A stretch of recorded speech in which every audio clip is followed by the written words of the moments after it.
G'day, it's Matt and Chrissy here again from Couple of Sitters, coming at you with another video in this series, and we are looking at home sitter jobs. Wherever you are, there's a home sitter job to be found. So today we're going to dive into the 10 common mistakes that you should avoid as a pet sitter. But before we do, please make sure that you like, comment, subscribe. If you've got any mistakes that pet sitters make or that you've made with other people's pets, now don't dob yourself in. Just throw a comment below and let us know what mistakes should pet sitters look out for. What should they avoid?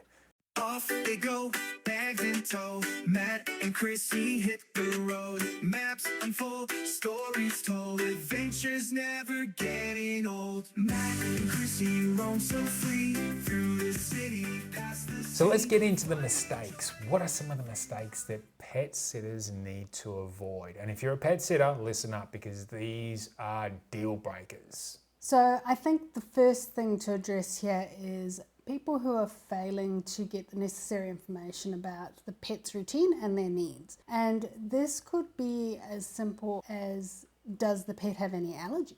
We've had a number of house sits where the pet has either been allergic to lamb or chicken, grain, and if we're not made aware of that, that could cause all kinds of issues for us during the period that we're looking after the pet. On the back of that, another mistake is not asking about what to do in the event of an emergency. What are the protocols that need to be followed? Is the dog or the cat to be taken to a vet, or is there a nearby family friend who's qualified and able to help? Another common mistake is forgetting to update the pet owner on what's going on. Before we even start our house sits, we will have a conversation with the pet owners and ask them how frequently they would like us to communicate with them. Everybody's different. So one of the pro tips that we can give you is join the mailing list. There isn't one yet. You'll need to actually send us your email because we're going to build this mailing list. We're putting together a list of all of the things that a pet sitter needs to do before they engage a pet parent and have that conversation. So if you want to get on the list for that resource that'll be coming out, go to coupleofsitters.com and contact us through the website. We'll make sure you get added to the list for that. So mistake number 2 is around exercise and spending time with the pets. What are the restrictions around the pet's exercise routine? What are the requirements? So how frequently? These are all really, really important. And that could be things like,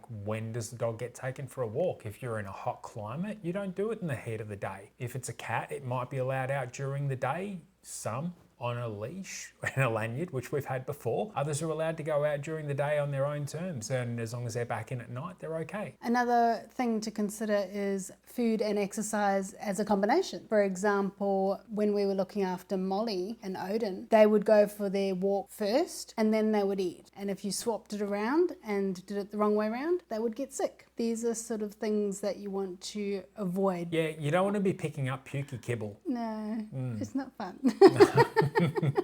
And while we're talking about these different rules in relation to pets and what they're being fed and where they're allowed to go, that's something else to keep in mind too. If the rules in the house are the dogs are not allowed in the bedrooms and on the bed, then make sure that you support that rule. And if the other rules are around not giving them non-pet food treats, then don't give them human food. Make sure you're sticking with the schmackos or whatever it might be that's there designated as a treat for the dog or the cat. Greenies are a big one. We've seen so many amazing tricks that different animals have done just to get a greenie. Every pet is unique, and what works for one pet may not work for another. Mistake number 3. This is a big one, isn't it? It is a big one. Yeah, security and security faux pas. So some security faux pas which could be an issue are not checking the yard for escape routes. Is the gate locked properly? Could the dog potentially sneak out when you're not looking? Fence lines. If you've got a dog that's a digger, check. And if you're seeing a hole start to form, then you probably need to do something about it. The other thing to consider are the doors locked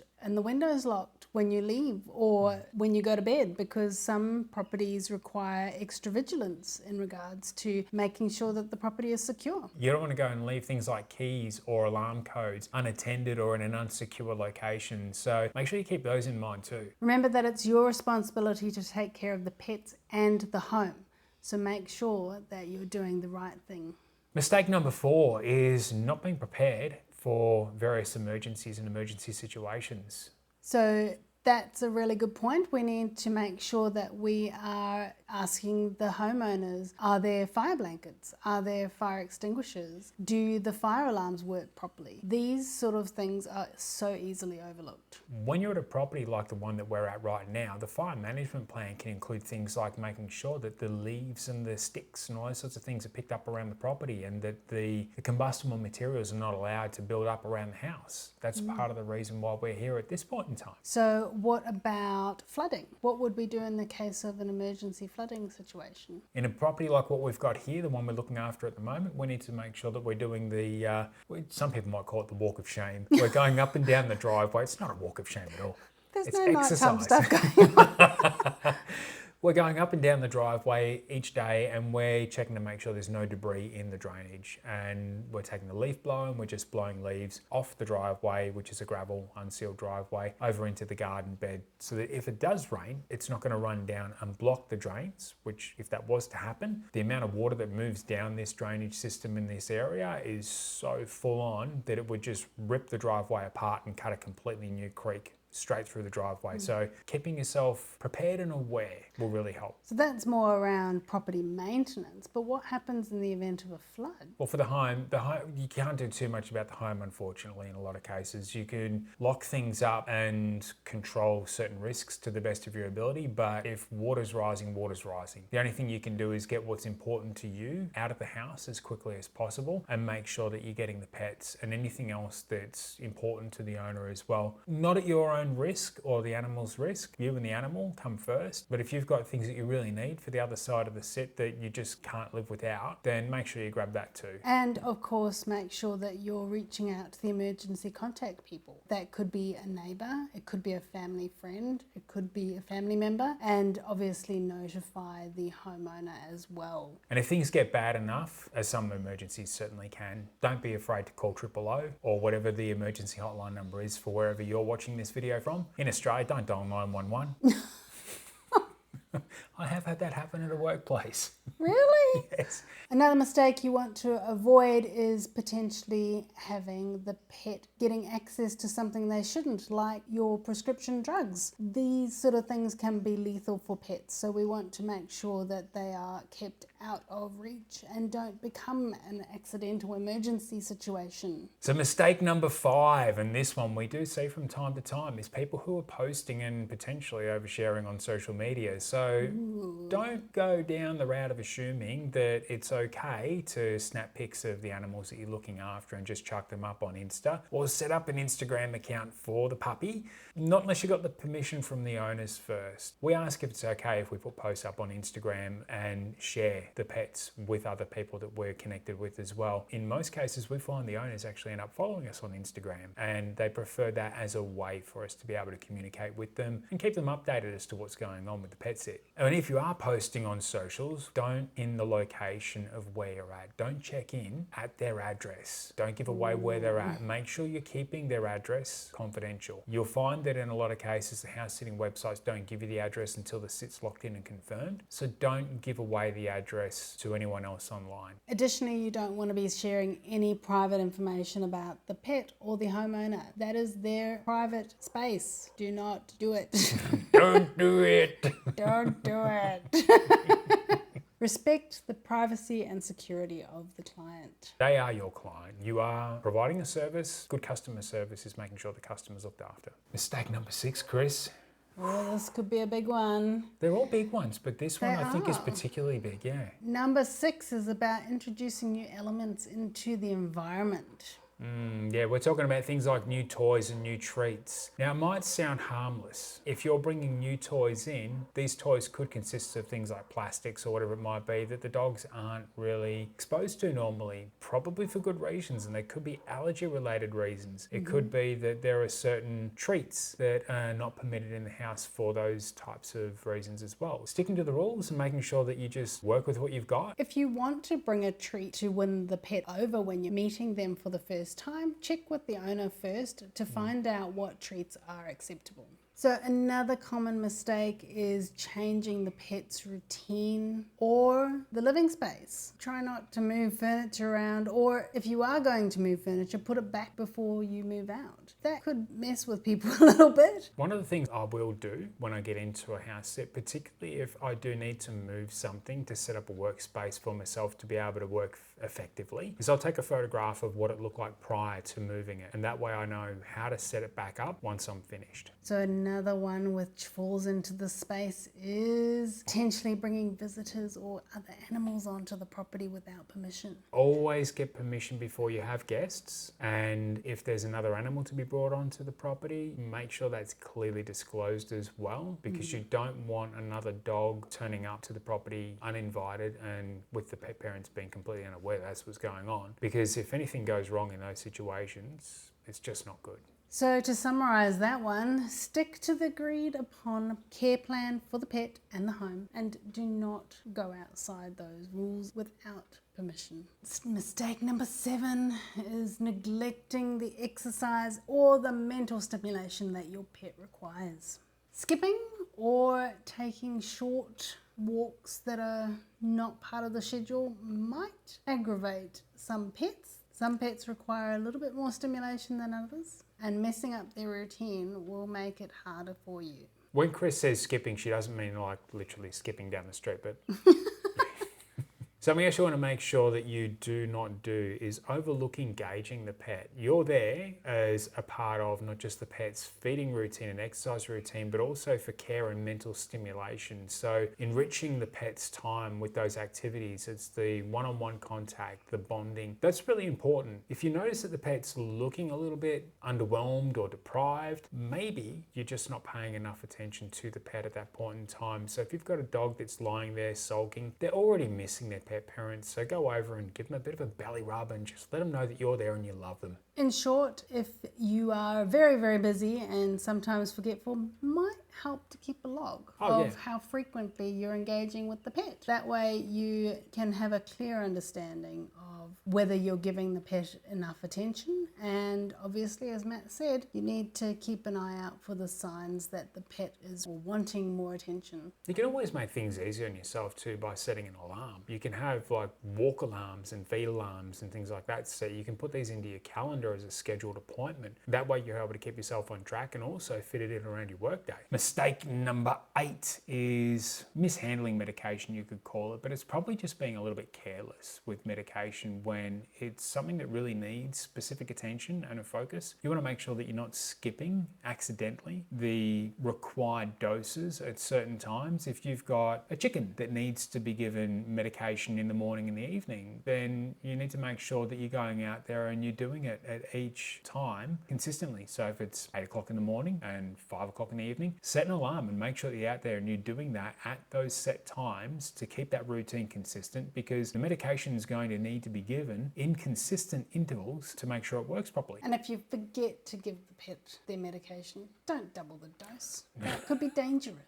A really easy way to avoid being in that situation is to have a system to keep a track on the schedule of giving the pet the meds. And that could be something as simple as there's a pill box and you've got a morning and an afternoon. Most pet parents will have something like that, or there'll be a blister pack and you'll be able to mark it off as, you know, when you've given it the appropriate dose. Set a calendar reminder if you need to. Medication errors can be serious, so make sure that the pet's health and well-being are looked after. Mistake number 9.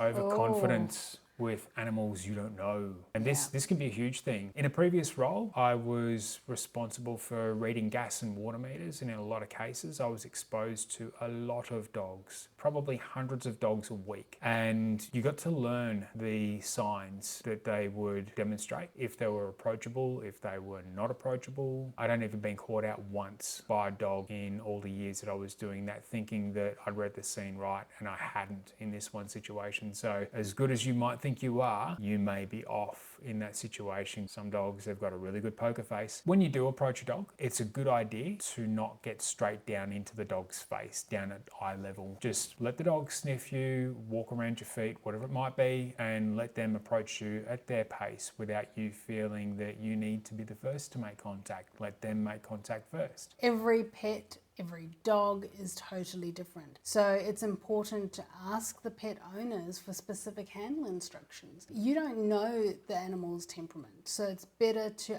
ask open questions which are going to be informative to help you be the best pet carer during your home sit. Some of the things to look for as far as the animal's temperament, if you see their lips start to pull back and teeth are being exposed and there's a growling starting to happen, it's pretty clear that they're not happy. That's not the time to approach them. Give them some space and let them go about their day and do whatever they're doing. The second that tail goes down and stops wagging, the dog's not happy. The dog might have a waggy tail and be barking. It's talking at the same time as demonstrating that it's happy in most cases. You'll be able to tell a happy bark from a non-happy bark. One basic rule that we have is, especially when we're coming into a new property, we will pretty much ignore the dog straight up. And that's not out of disrespect. It's just to give the dog enough time to get used to the idea that there's a new person in the house, and it'll give them time to come to you when they're ready. If you try and force it on them, you are likely to find yourself in an uncomfortable position. Every new pet you encounter is going to require a careful and a respectful approach. Mistake number 10 is neglecting to learn from your mistakes.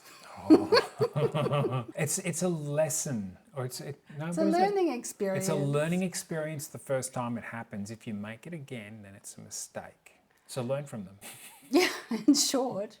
And if you feel that you don't have the entire range of skills that you would like to have, then maybe consider looking at attending it could be a dog training course. puppy training course or something like that, where you can learn about different ways to handle different pets. There are puppy training schools all over the place, so don't be shy, just reach out and have a chat with someone. You may be invited along to join in some of the activities. You don't necessarily need to have a puppy to be able to go to those, because in most of the situations they're actually training the pet parents on how to interact with their animals, because the dogs just fall into line in most cases. It's the pet parents that need to be trained. And there's loads of great books out there to support you as well if you're feeling that you need a little bit extra help. You may also find online that there might be courses, there could be blogs or YouTube videos like this one that you can watch that might give you some tips and tricks in relation to being able to develop your skills as a pet sitter and further enhance the offering that you bring to the pet parents. So I just guess it doesn't matter what you're looking at as far as your home sitter jobs goes. You want to avoid all of these mistakes because